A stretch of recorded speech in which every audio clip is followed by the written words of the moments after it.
Start the recording.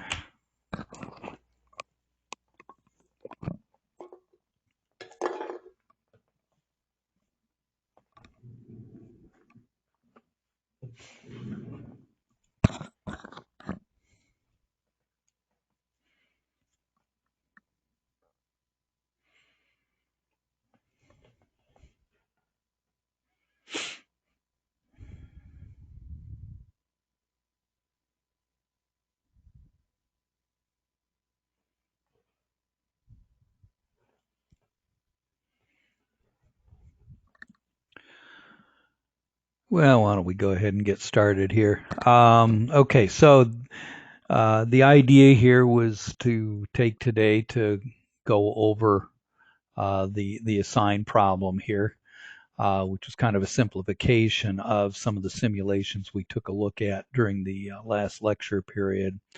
Also, I'll mention, so I see you're on the line, Dana. Just mention I didn't miss your question, and we may or may not have time to it, but the question you posted on the website. If we don't have time to hit on it today, I'll either do it at the lecture or send maybe a verbal, maybe combination verbal and graphic response over the website forum. Okay, so let's go ahead and jump into 4. So the idea is to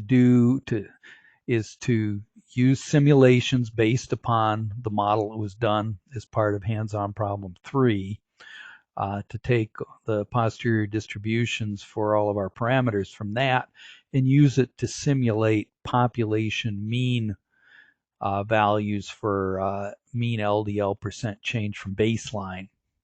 And do that just for atorvastatin and rosuvastatin monotherapy, and to compare the responses for these two compounds.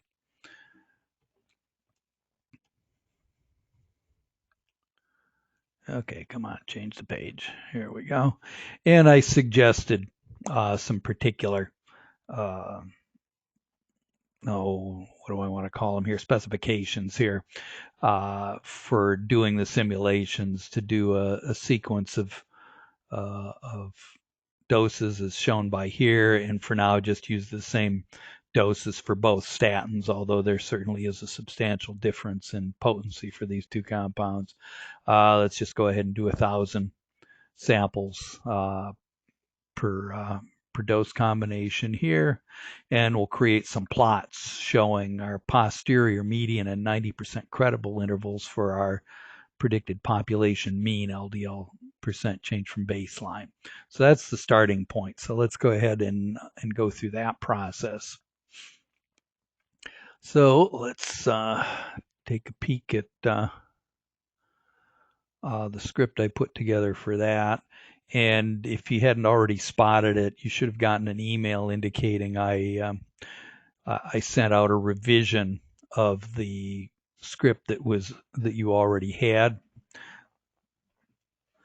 So, and the difference here is mainly is I altered it to allow you to use the parallel computing if you want. The other change we'll see at the end, where I showed you some additional approaches for calculating some other quantities that might be relevant to making inferences about comparative efficacy of the two compounds. Okay, let me make this the stuff a little bigger here.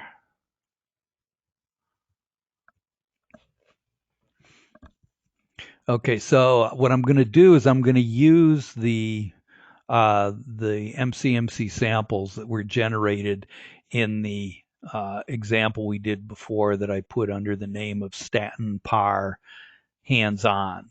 So just to remind you, if we go back to that, where is it here? Here we are, statin repar hands-on.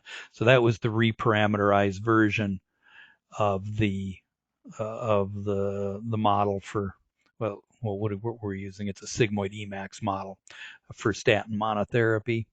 And what it's going to do is it's going to go into this directory here, and it's going to grab this file right here, which contains that bugs fit object, which amongst other things has a has a has a nice matrix in there with all of your posterior samples that would have been generated from before. So that's what we're going to go get. So a couple things here for the bookkeeping here. So I'm specifying what the name of that model was, and it's going to use that to figure out the file path to go get that particular file. We've named the directory this thing is sitting in as Stanton sim hands-on. So that's just telling us that. As I say, I've incorporated the ability to use the multiple processors here. So I've just created a logical here that I just called multi-process. If you want to use the parallel computing, set that to true. If you don't, set it to false. And you'll see how I set that up, where basically it just looks for that, and if it's true, it tries to use the multiple cores on your machine. And if it's false, it just does a standard analysis using the usual built-in loop functions. Let's see, this is all boilerplate stuff there. Pretty much here too. Again, the only change to the version I had before is to pull in the parallel library. Okay, the main piece of code right here is just writing a function that's going to calculate a population mean LDL percent change from baseline given the model parameters. So what it's looking for here is I've set it up so that the first argument here is just going to be a vector of model parameters. And those model parameters in our case are just going to be what we had called E0 mean, the omega E0, what else we have, Emax statin, ED50 statin, and of course we need the exponent too that we called N statin. In addition, let's see, do I bother with, let's see.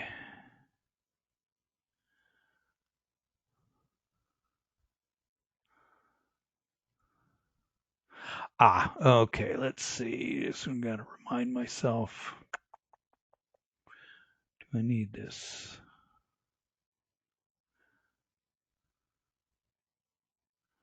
Oh, yeah, it took me a minute to sink in here. Yeah, well, I was trying to remind myself while I wasn't doing the residual variation, but we've got a case here where the model was linear. Well, it's normal and it's linear, so there's no reason to actually bother with that. It's sufficient just to calculate the value right here. Also, this is a model where we're simulating population means directly. We don't have to simulate individuals and then take a mean in here. Okay, so this is nothing more than the sigmoid Emax model. The only extra complication in this thing is that I did allow for the possibility of incorporating intertrial variation as part of the posterior uncertainty. I'm sorry, part of the prior uncertainty, if you like. Actually, did I want to say it that way? Sorry, I do mean the posterior uncertainty. The first way we're going to do it, we're going to just set this to false in our simulation. So it's actually going to ignore this line and just use the E0 directly. In the other case, we're going to, we might argue that, well, part of our uncertainty is that intertrial variability, and we would incorporate that as part of it. Of course, we had a discussion about the rationale why you might or might not want to do that towards the end of the last lecture, as I recall. So the key thing here is you need this function to simulate the model predicted values given the parameters. You need to tell it the design elements. In our case, the design elements are which drug and which dose. So if you look inside here, you'll see, and it's a data frame. That's why you see it referencing things using the $ notation. So you'll see inside here, whenever design shows up, it's referring either to an indicator for the drug, which is, as I recall, 1 for atorvastatin, 2 for rosuvastatin, or it's referring to the dose of that statin. as you see here. So it's actually a pretty simple design object in this case. This is just there in order to, when we pull in that bugs fit object, we're just going to grab only the parts we need, which will be these parameters that I had written down as parameters to plot. So I recall that actually matches the ones that we actually used for plotting results in the when we did the fitting. And then finally, here's where it's actually grabbing that file. And then the rest of this is just structuring this in the form of a matrix, and also grabbing only of the subset of parameters that we're going to use, namely the ones that are in this list parameters to plot.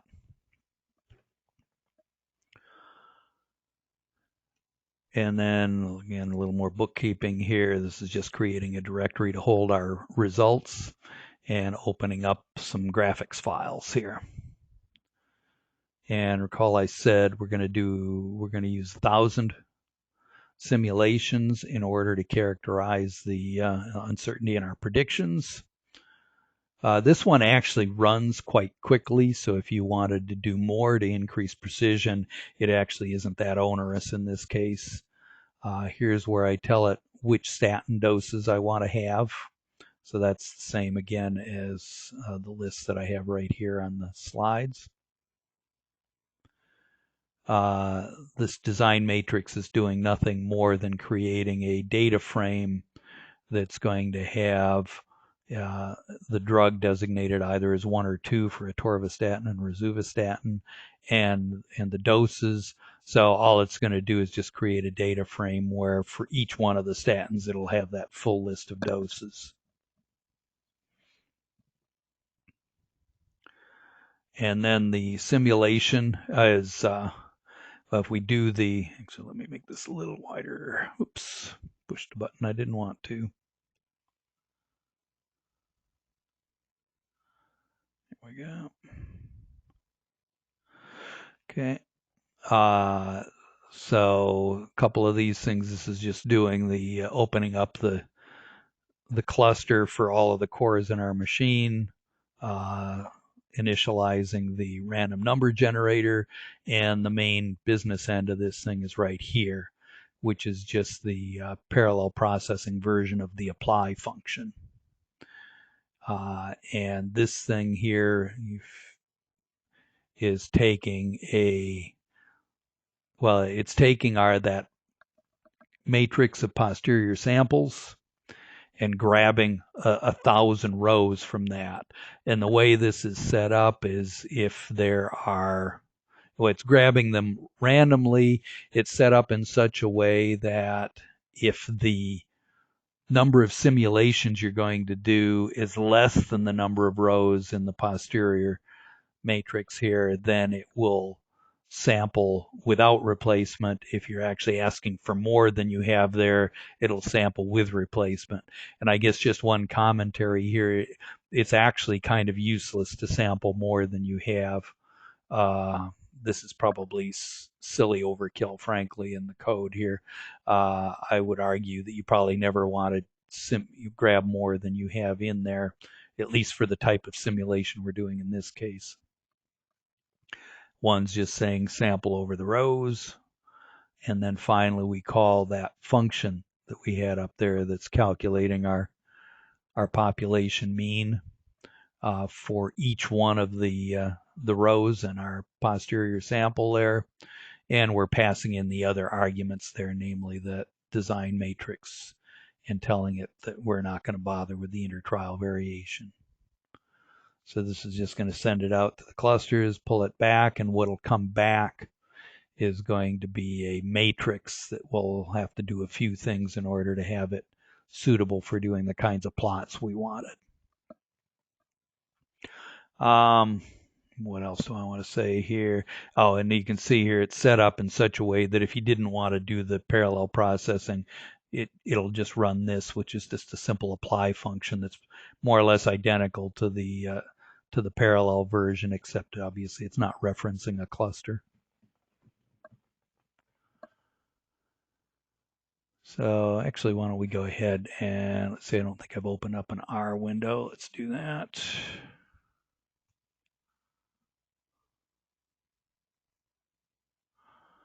Let's get it out of our way here. Why don't we go ahead and run it right down to there so you can see what's going on.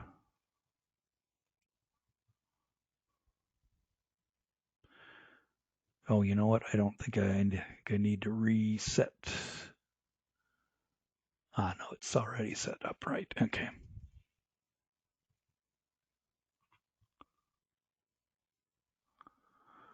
Okay, let's go down and hopefully I've got everything set up right that it'll run okay when it gets here.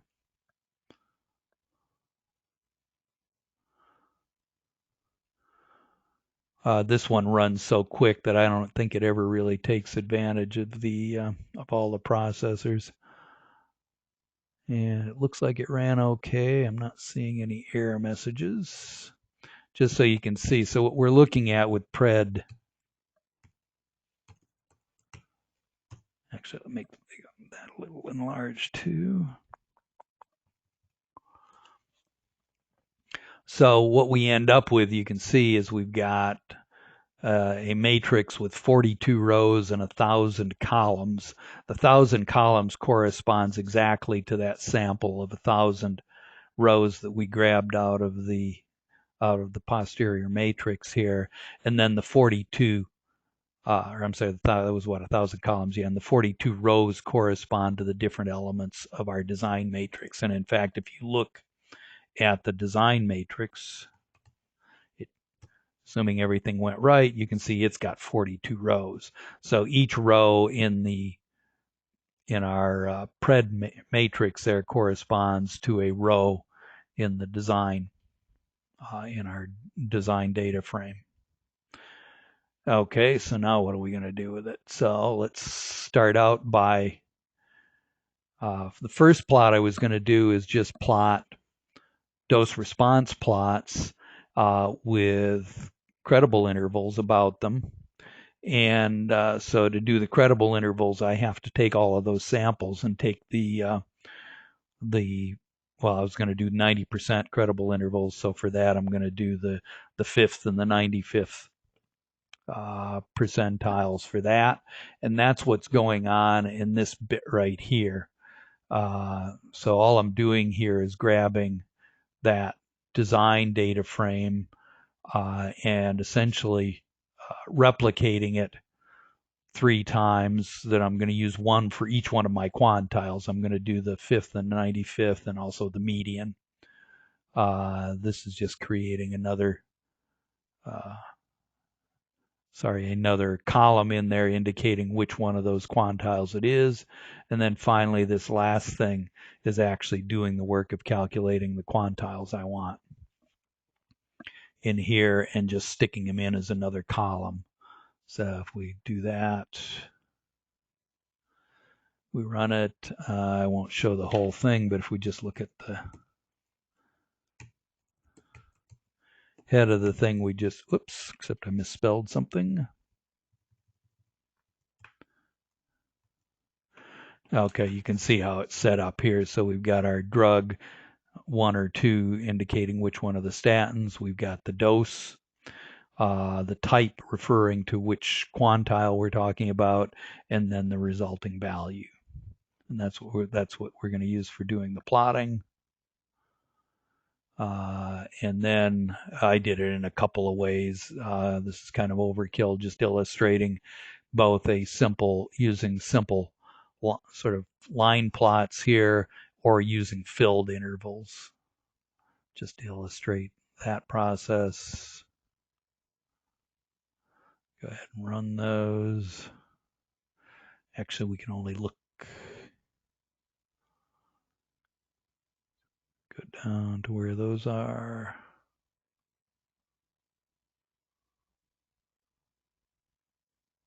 Why do I only have one? Oh, you know what? I think I've missed a. Oh, that's interesting. Excuse me while I figure this out, because this ran before. What did I change? What did I muck up here? Oh, I forgot to run a line. I see what I did. Silly me. Actually, let's close down this so we can actually see the plots as they're created. Um, I'm forgetting it's what device off. Let's do a quartz window.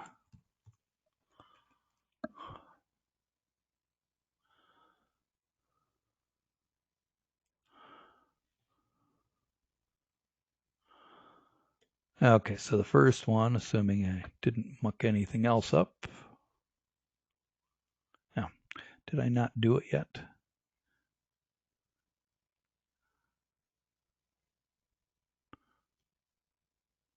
There we go. Okay, that's what I wanted to show you here.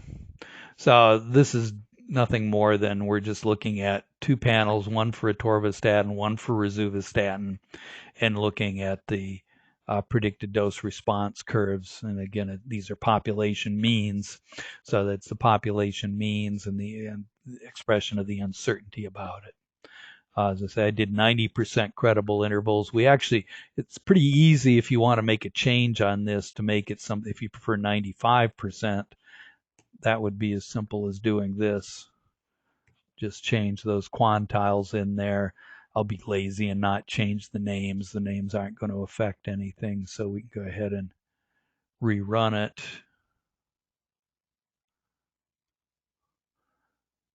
And you can see we get same thing, but a little bit broader ranges on that.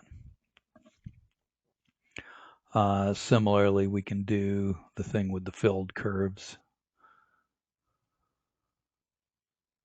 Okay, and that's all you're looking at there. Okay, so that's just a simple sort of presentation of the two.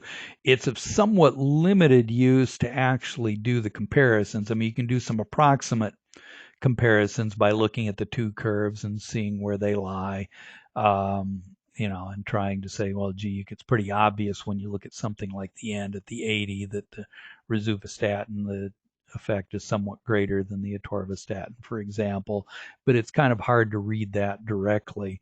So we'll do some other things in a bit to show what we can do to maybe make that a little bit more, that comparison more explicit. What did I do? Oh, the next one was basically to do the same thing, but why don't I go ahead and change these to 95% too, so because it's easier to. The data was so precise that you almost can't tell the difference here. So let me go ahead and run this now where we're going to incorporate the intertrial variation. So the notion again here is that we're going to actually make the intertrial variation part of our uncertainty. So it basically becomes part of our posterior uncertainty in our model parameters. And let's go ahead and run that.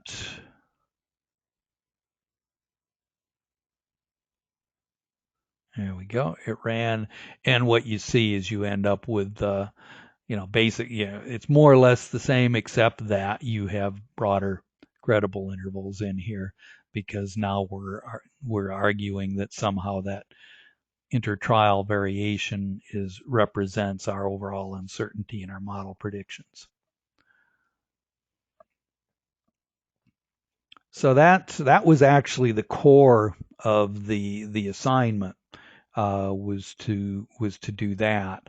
What I'm going to do now is actually talk about some other ways of looking at the data where we can make the comparison of the two drugs a bit more explicit and quantitative than just trying to sort of here we've made the predictions quantitative, but we haven't made the comparison very quantitative. You're sort of forced to try and judge from comparing the pictures. So we'll make the comparisons more direct. Before we do that, any questions on just the basic idea for doing these population mean simulations?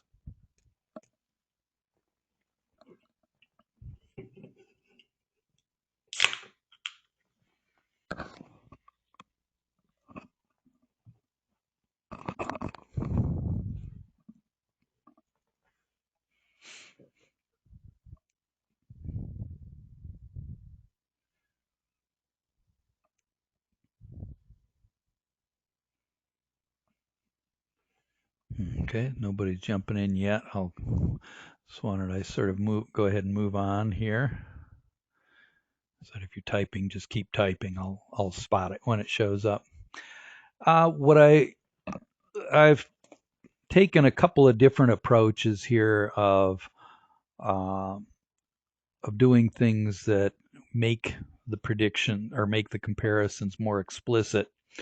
And the idea here is I'm thinking of let's suppose the atorvastatin sort of serves as our reference treatment in this case, and that rosuvastatin is the thing that's newer, and therefore it's the thing where, if you like, you can even pretend like it's a new compound that you'd be comparing with atorvastatin to try and assess its relative efficacy, perhaps to use this modeling effort to set doses, for example, that are in some way benchmarked against atorvastatin.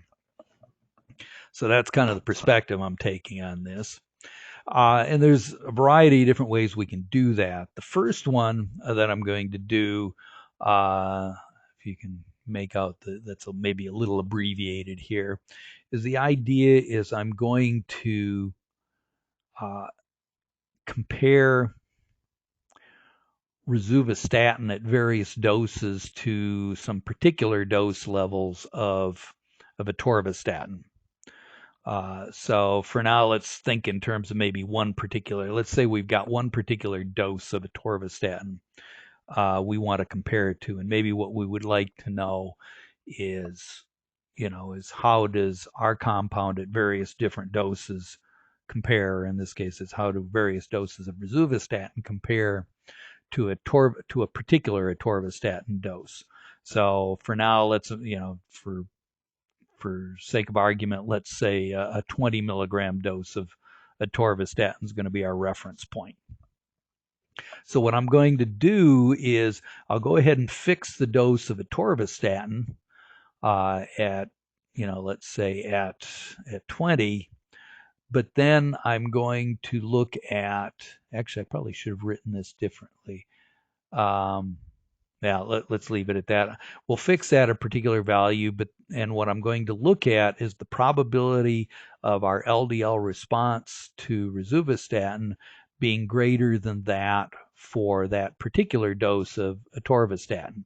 And what I'll do is in fact, I need to actually say this the other way around. I should say rosuvastatin here.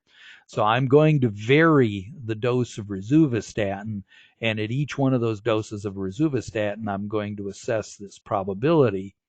So I'm holding the dose of atorvastatin constant again, but I'm going to vary the dose of rosuvastatin and look at the probability that at each one of those rosuvastatin doses, I've exceeded the efficacy of atorvastatin. So I'm going to calculate that. So that's the basic premise. Now what I'm going to do in our specific case is I'm going to go ahead and do that for a range of sort of benchmark doses of atorvastatin. So I'll do that more than once. I'll do it for like a 10, 20, 40, and 80 milligram dose of atorvastatin. Okay, so we set the number of simulations we're going to do. For this example, I'm going to use a slightly finer grid, maybe more than a finer grid of our rosuvastatin doses in particular. I actually got lazy and went ahead and simulated that grid for both rosuvastatin and atorvastatin, although I'm actually not going to use all of those dose levels for atorvastatin. Then I'm going to go ahead for that grid and simulate my population means. So the first step in here is actually the same as before. In fact, when I first did this, I used the original grid, and you'll see why I ended up using a finer grid in a minute. So this part, other than the fact I'm using a different grid of statin doses, is actually going to be the same as we did before. So let's go ahead. Let's go ahead and do that.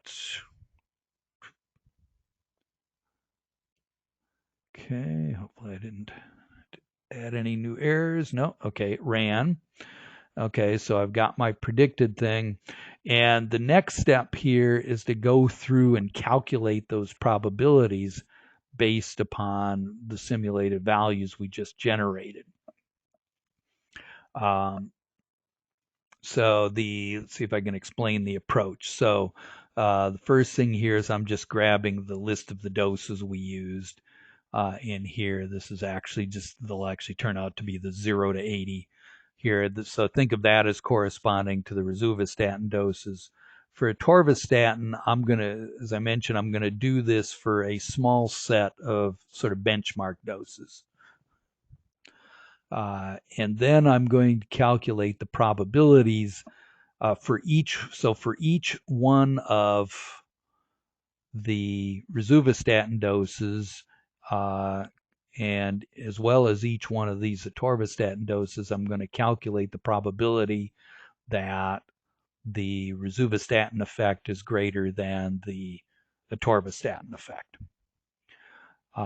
And I probably should have done this stepwise to make it easier to explain, because the core piece in this whole thing is down in the center here, where to calculate the probability, the key thing here is I have to grab the appropriate subset of information in order to do this. So basically what I'm doing is I'm grabbing a particular row in our simulated matrix here, and calculating for that so for each row, what I'm going to do in here is I'm going to calculate the fraction of those predicted values where the atorvastatin result, so that's this pred for drug equals true and dose equals a particular dose of rosuvastatin, and I'm going to look for the pred which is less than the corresponding prediction for a particular dose of atorvastatin. I use a less than in this case because the way this is set up, the greater the effect, the more negative the result is. So that's why a less than rather than a greater than here. So I do that for all of those 1,000 predictions that correspond to that combination. And basically what I end up is a bunch of zeros and ones, or if you like, a bunch of trues and falses. For some of the iterations, it'll be true. For some, it'll be false. Think of true is going to translate to a 1 and false to a 0. And so when I calculate this, this frac here is just calculating the fraction of trues out of this thing. So that's going to give us our estimated probability then that that particular dose of rosuvastatin is more effective than that particular dose of atorvastatin. And the rest of this is just a couple of nested loops in here to sample over the atorvastatin dose set and the rosuvastatin dose set. And in the end, you end up with a matrix containing all of those estimated probabilities. And then the last mess here is just incorporating the descriptive information here into a data frame so that it actually is a data frame where there's a column telling you which dose, what the rosuvastatin dose is, what the atorvastatin dose is, and what the corresponding probability of superiority is in here. And then we just plot that. In this case, it's just a very simple plot showing probability as a function of dose, and I do a separate plot for each one of the atorvastatin doses. So let's go ahead and, how far did I take this? Let's see, I did it to just to the simulation. Okay. So let's go ahead and run that. Assuming I did that right.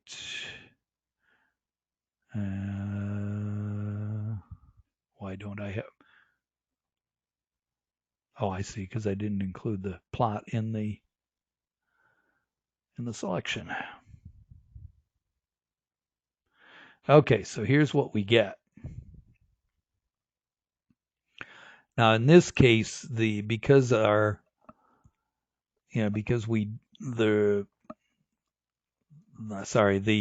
LDL response, particularly when expressed as an LDL percent change from baseline, is actually there actually isn't very large variability in that.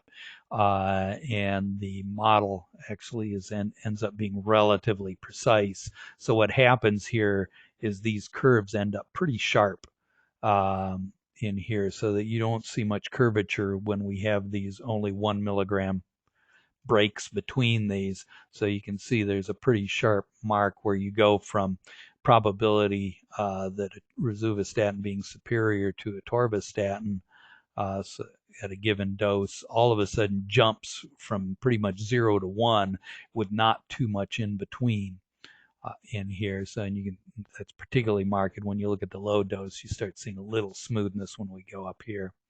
So you can see a very sharp difference here, and you can also from this look at, you know, if you wanted to find out what the equivalent dose was of rosuvastatin to each one of these different atorvastatin cases, you can pretty much see that. Actually, I need the grid a little finer to even make it out on some of these. But you can pretty much, you know, the easiest one to see is probably 80 here, and you can see it's actually the equivalent dose is maybe just a little bit north of 20 for rosuvastatin compared to atorvastatin 80 milligram. So that's one way to view the comparison between rosuvastatin and atorvastatin, where, and again, I've used different benchmark doses here for doing this. I suspect in most cases you'd probably just pick one benchmark dose and look at that in some detail rather than looking at multiple ones. Okay, so that's a very direct sort of a probabilistic view of it.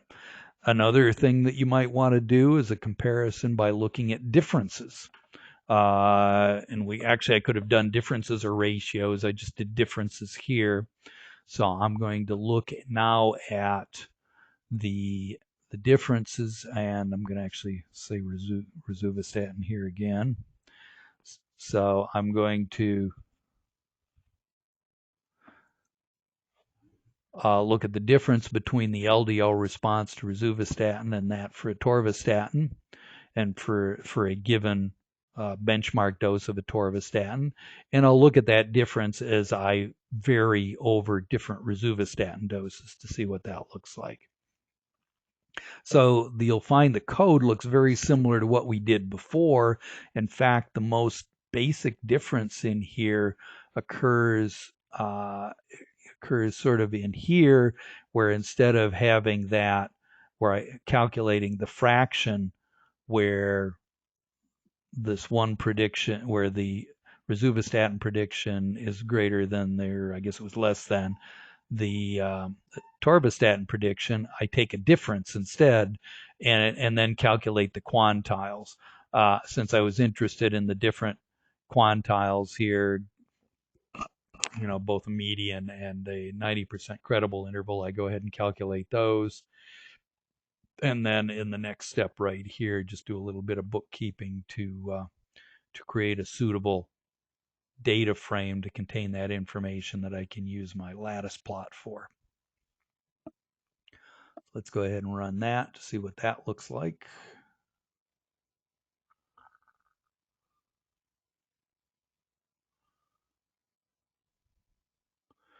Okay, looks like it ran okay. And here's what I end up with here. So what I'm looking at now is these curves now represent the difference.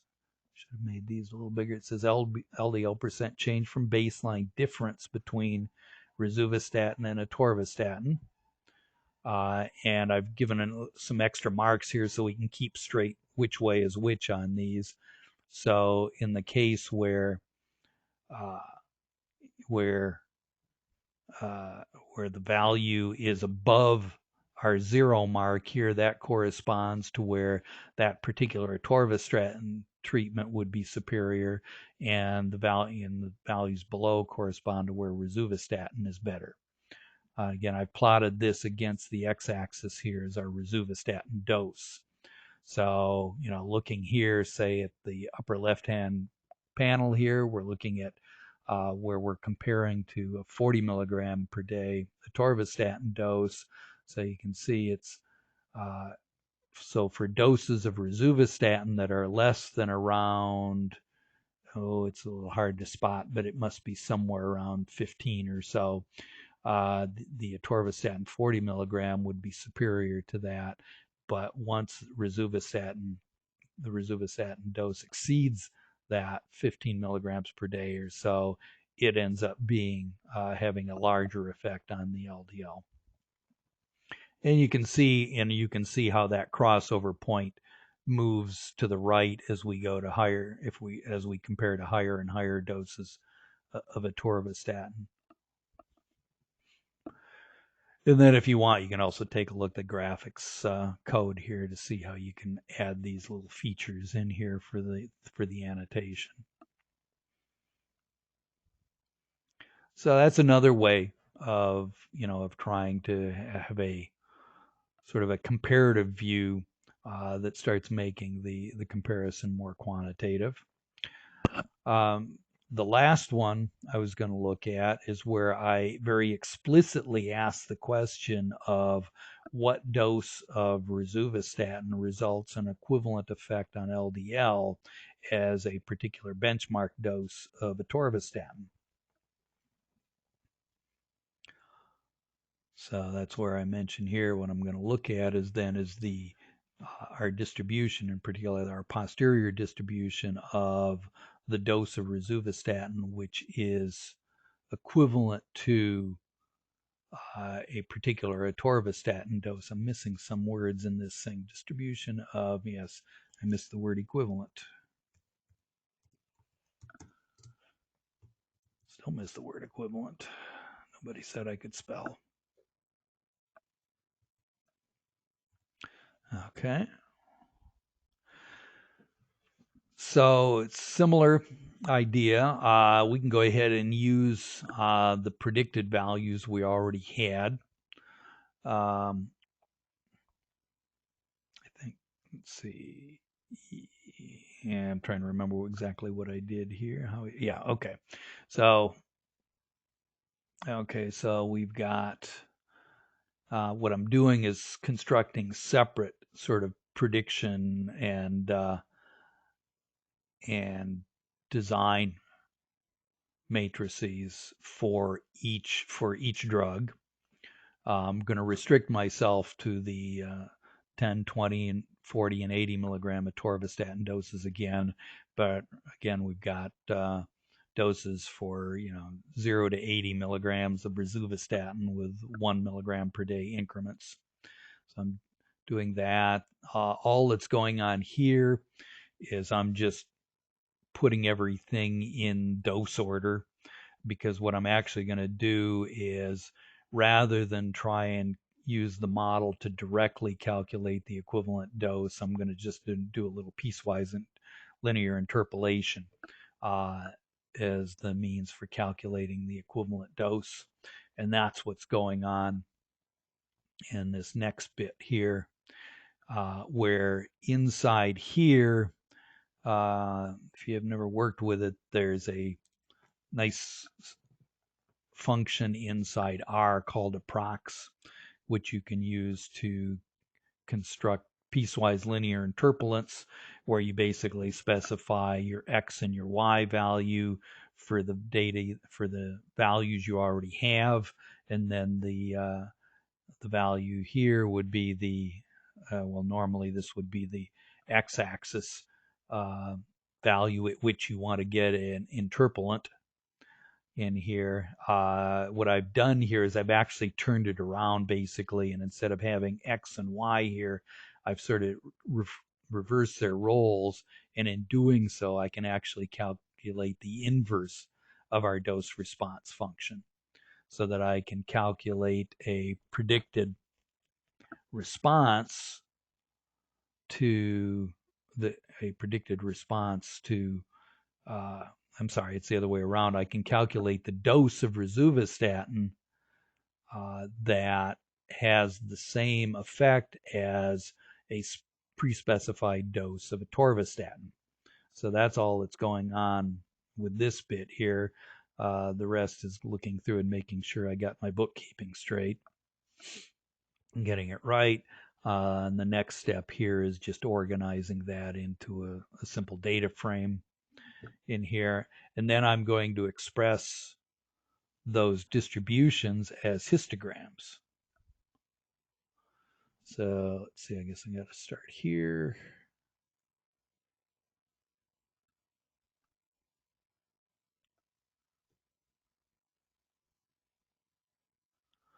Okay, looked like it ran okay.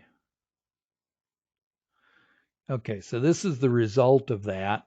So each one of these histograms then is an attempt to describe the posterior distribution of the dose of atorvastatin, or I'm sorry, the dose of rosuvastatin, which results in an equivalent LDL effect as a particular dose of atorvastatin. So if we take a look at this atorvastatin 40 milligram per day panel here, you can see, we've got our little distribution of rosuvastatin doses, which are predicted to have the same effect as that atorvastatin 40.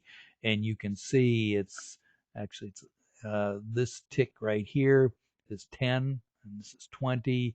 So you can see it's getting down here. So it's somewhere right around the 12-ish range.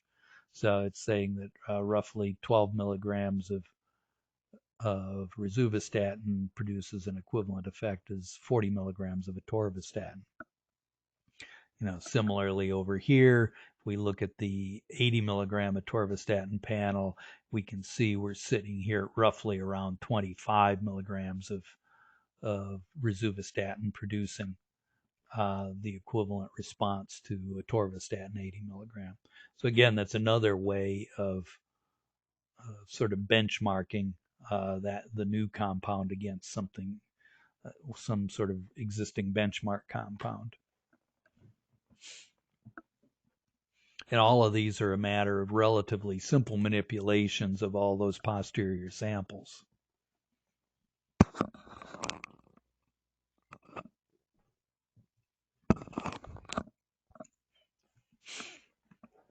Time to take a breath again, let you see if you have any questions.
Nothing popping up. We've got a few minutes left. This was actually the end of what I was going to go over for that. Maybe this is a good time uh, to respond to a question that Dana had posed. Actually, let me see if I've got that up where I can. Yeah, there it is. Yeah.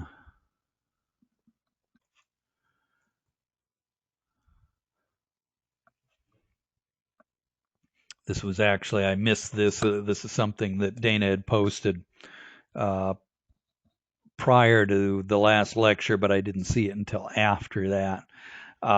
This is, I suppose, somewhat related to the kinds of simulations we were talking about, but they probably have more to do with the kinds of simulations we do as part of our model assessment here. So maybe I'll just read it through it. So Dana was interested in clarifying some terminology around the model-based predictions I was showing, and asking, I guess, why predictions of same subject, same design are called individual predictions, and why those for new subjects in the same design would be called population. What sort of variation, sources of variation go into each other, and can both of these things be called prediction intervals, and how they relate to each other. I don't know if I'm going to do that complete justice in the time we have left, but I can at least start by trying to make the distinction between these. And if it's helpful to you, we could also try and relate it to things you might be more used to if you're more commonly use non-mem for doing your work, because these two things are very analogous to what we commonly refer to as things like IPRED and PRED in there. One thing I'll try and use. I was just drawing this before the session today, so it might not be fully ready for prime time, but maybe I can use this as a graphic schematic to try and help explain what we're doing here. So in this directed graph here, theta represents our model parameters, and I've got this y obs ij represents actually, let me set the overall stage. Let's assume we're still talking model-based meta-analysis, and we're working with inter-trial variation. So the same notion could apply to more like a pop PK type of analysis, where the hierarchy relates to individual patients for now. But for now, let's think in terms of doing meta-analysis where the hierarchy is referring to different trials. So theta here is referring to our basic model parameters. And then down here at the bottom, we have things relating to either our observations or predictions. So y obs ij is referring to the ith observation in the jth trial.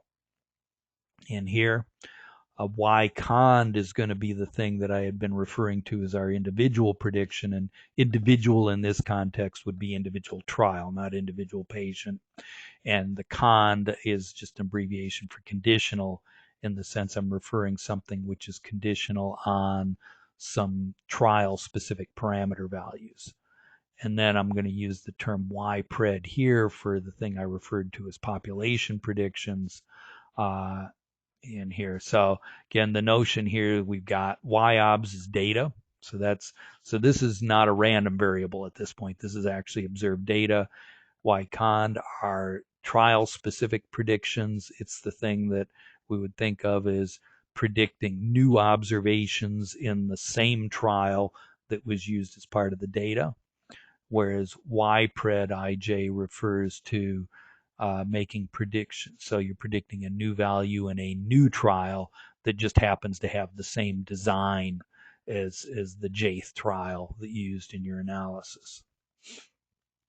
And what I wanted to do is sort of show how these things relate to each other in terms of the modeling hierarchy. So we've got the bottom, we got the top. In the middle, we have our random effects, our trial-specific random effects.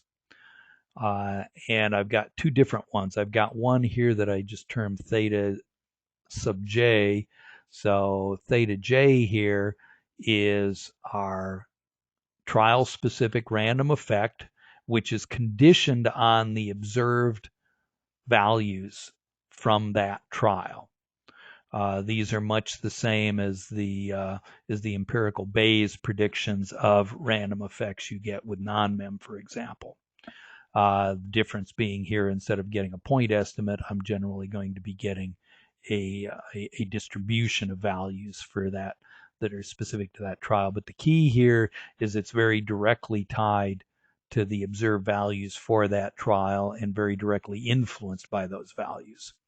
Okay, so these are our random effects conditioned on, so this is going to be the jth random effect conditioned on the jth results, or the results of the jth trial.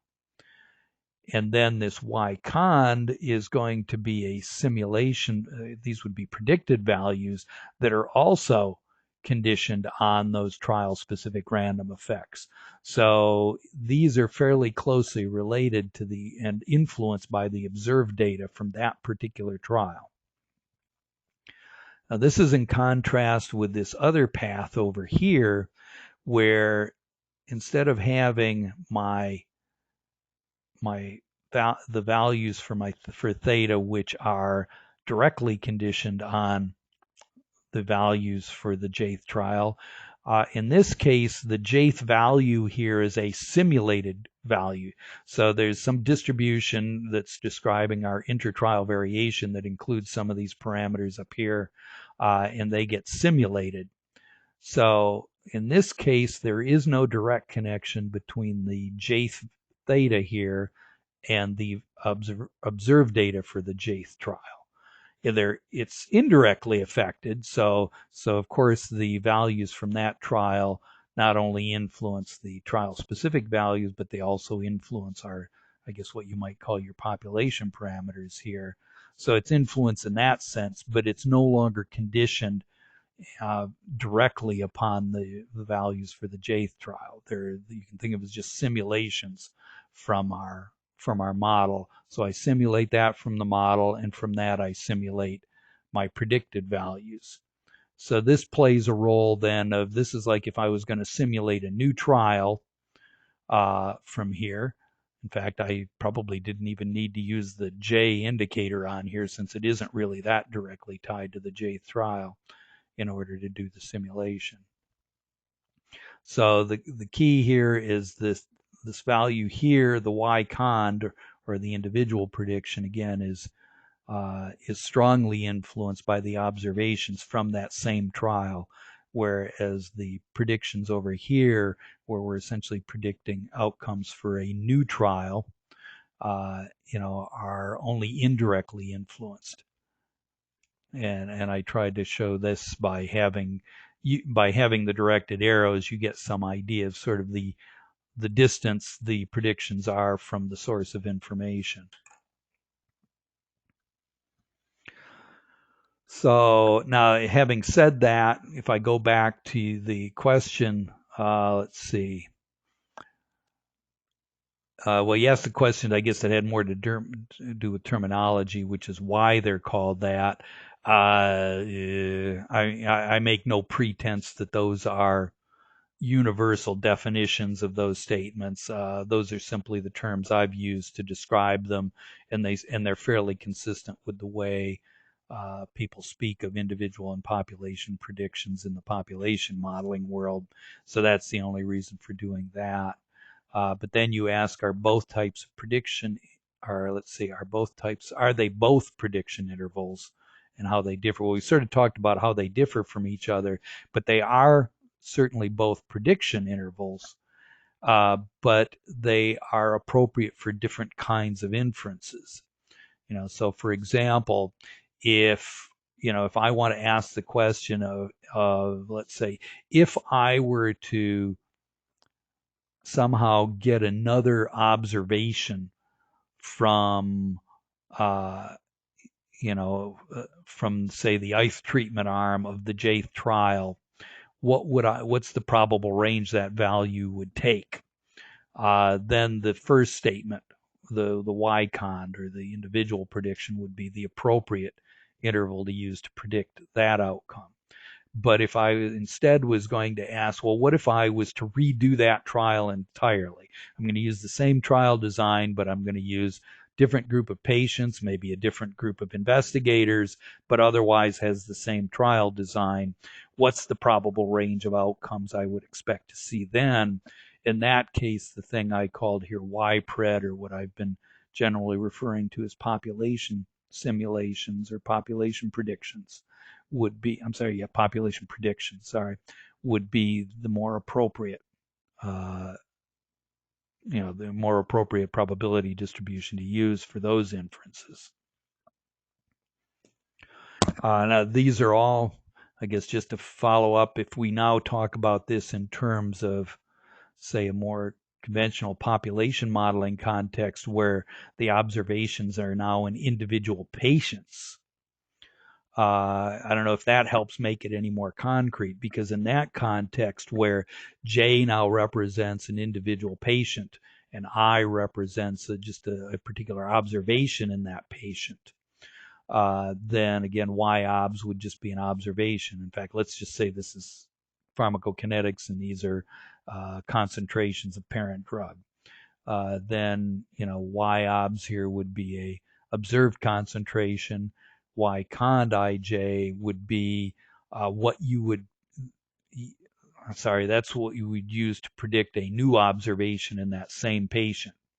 So for example, and finally in Y-pred would be what you would predict for a new patient for whom you had no information, no additional information. And you can imagine that could tie even to the way you would make inferences about an individual patient. So let's say if you're in, say, a therapeutic drug monitoring context and you want to, and let's say you've observed some results in that patient, you've sampled, you've got some concentrations over time, and now you want to make inferences about what's the probable concentration range on a future occasion. You would use this Y-cond value, the individual prediction. On the other hand, if you had a new patient walk in the door and before you make any concentration assessments in that individual, you want to predict the probable range of concentrations in that individual. Should you start treatment in them, the Y-pred would be the appropriate distribution to use for those inferences. Okay, I guess let me stop there. Certainly, Dana, if that didn't quite fit what you were asking, let me know, and we can follow up with that later. So I guess any last questions?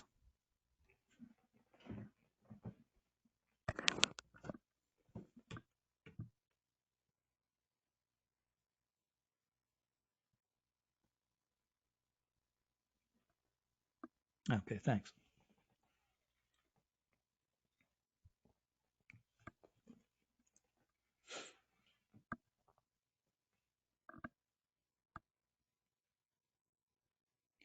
Okay, so far nothing popping up, and we've gone a few minutes over our scheduled time, so I guess I'm going to go ahead and vanish and look forward to talking to you again on Wednesday.